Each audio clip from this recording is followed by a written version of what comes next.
Now let me demonstrate my new sewing machine needle threader.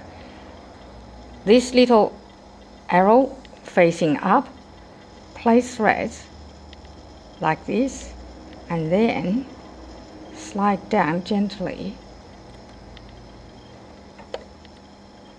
to the along the needle, and then the threads, when it run into a hole, it started to push through, and now you thread it.